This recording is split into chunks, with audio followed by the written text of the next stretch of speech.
और यहाँ पे वनस्पति कैसी पाई जाती है? पानी की कमी के कारण यह क्षेत्र वनस्पति विकास के अनुकूल नहीं है, क्योंकि जब जाहिर सी बात है कि वनस्पतियों को बढ़ने के लिए, ग्रो करने के लिए पानी चाहिए। पानी की जो वहाँ पे मात्रा है वो 25 सेंटीमीटर से भी कम है, तो वनस्पतियाँ कहाँ से ग्रो करेंगी?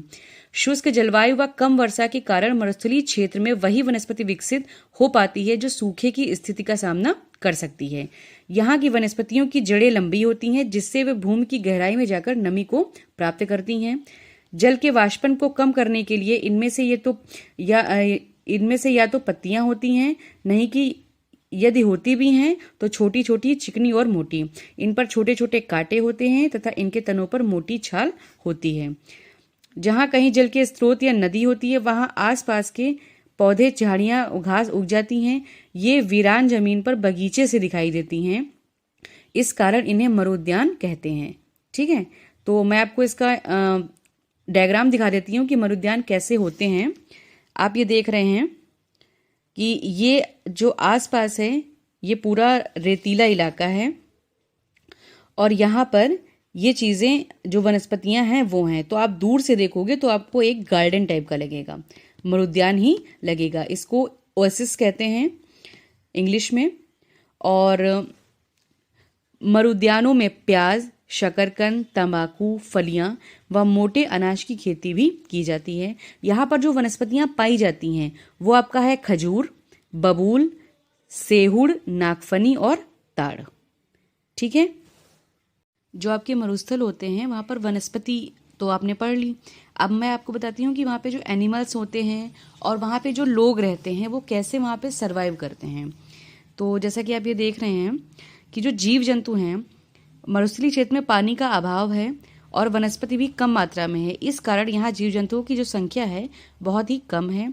यहाँ वे जीव जंतु ही रह पाते हैं जिन्हें कम पानी की आवश्यकता हो और जिनमें अधिक गर्मी सहन करने की क्षमता होती है, जिसमें ऊंट प्रमुख है। क्योंकि रेगिस्तान में मोस्टली जो आपके गर्म रेगिस्तान होते हैं वहाँ पर मोस्टली आपके जो ऊंट होते हैं वही सर्वाइव कर पाते हैं।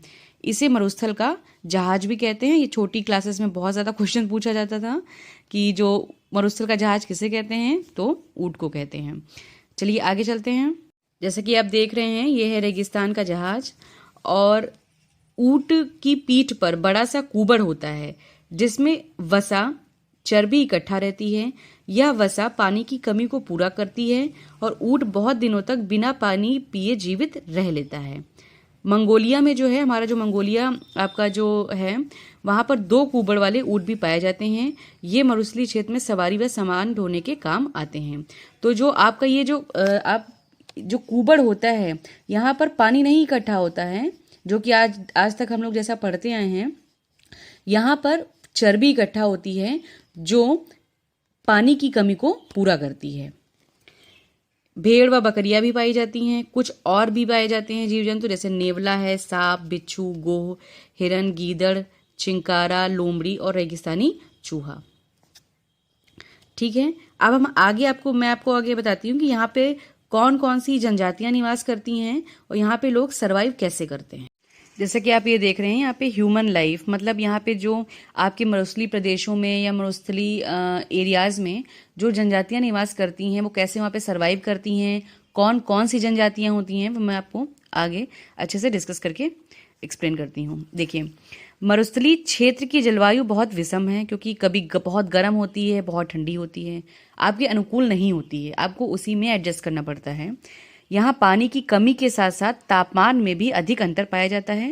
जैसा कि मैंने आपको अभी एक्सप्लेन किया था कि जो आपका दिन का टेम्परेचर होता है वो बहुत ही हाई होता है, रात का जो टेम्परेचर होता है वो बहुत ही लो होता है। ताप कभी बहुत अधिक तो बहुत कभी कम। रेतीली आंधियों के कारण बस्तियां नष्ट होने का डर भी बना रहता है। इन सब कारणों से यहाँ जनसंख्या बहुत कम है और बस्तियां दूर दूर बसी हैं। यहाँ पर जातियाँ यहाँ निवास करती हैं। इनमें जो सबसे इम्पोर्टेंट पॉइंट है इस पूरे वीडियो का, अरब की बद्दू। अरब में जो आपका अरब का जो मरुस्थल है वो कहाँ पर है? एशिया में। अरब की जो हैं वो आपकी बद्दू और कालाहारी। ये आप मुझे कमेंट करके बताइएगा कि कालाहारी का मरुस्थल कहाँ होता है। ये बुशमैन, कालाहारी में बुशमैन जनजातियाँ प्रमुख हैं। जो कालाहारी की जो बुशमैन जनजाति है वो पूरी तरीके से शिकार पर निर्भर है। किस पे निर्भर है? शिकार पर। जबकि जो अरब की जो बद्दू जनजाति है वो जानवरों को पाल कर जीवन गुजारने वाले चरवाहे हैं। तो आपसे ये क्वेश्चन पूछा जा सकता है कि जो कालाहारी की जो बुशमैन जाति है वो किस तरीके से अपना जीवन यापन करती है। तो अगर आपके ऑप्शंस में हो शिकार पर निर्भर होकर तो आप उसको टिक करिएगा। अदरवाइज अगर क्वेश्चन आता है कि जो अरब के जो बद्दू जनजाति है वो कैसे अपना जीवन यापन करती है तो आप उनको आंसर कर सकते हैं कि वो वहाँ पर जानवरों को पाल कर अपना जीवन यापन करते हैं। ये लोग जानवरों के चारे व पानी की खोज में इधर उधर घूमा करते हैं। यहाँ के लोग लंबी यात्रा के में ऊँट या बकरी की खाल से बने थैले में पानी भरकर ले जाते हैं। इसमें पानी देर तक ठंडा बना रहता है। तो मैंने आपको उष्णकटिबंधीय जो मरुस्थल हैं वो बहुत अच्छे से एक्सप्लेन कर दिया है। जो शीत मरुस्थल हैं उसमें कुछ एक्सप्लेन करने वाला ऐसा कुछ खास बिंदु नहीं है जिनसे क्वेश्चंस बनते हैं या जिनसे क्वेश्चंस पूछे जाते हैं। तो आपको एक डिटेल वीडियो मैंने उष्ण मरुस्थल का दे दिया है। आप इसको अच्छे से देखिएगा एक बार दो बार, जब तक कि मैं वैसे तो आपको एक बार में ही समझ में आ जाएगा। आप इसको 2-3 बार देखिएगा तो आपका जो मरुस्थल का जो टॉपिक है वो बहुत अच्छे से समझ में आ जाएगा। आई थिंक आपको दूसरा कोई वीडियो नहीं देखना पड़ेगा, मैंने पूरी कोशिश की है। और अगर आपको ये वीडियो पसंद आए तो like and subscribe my channel.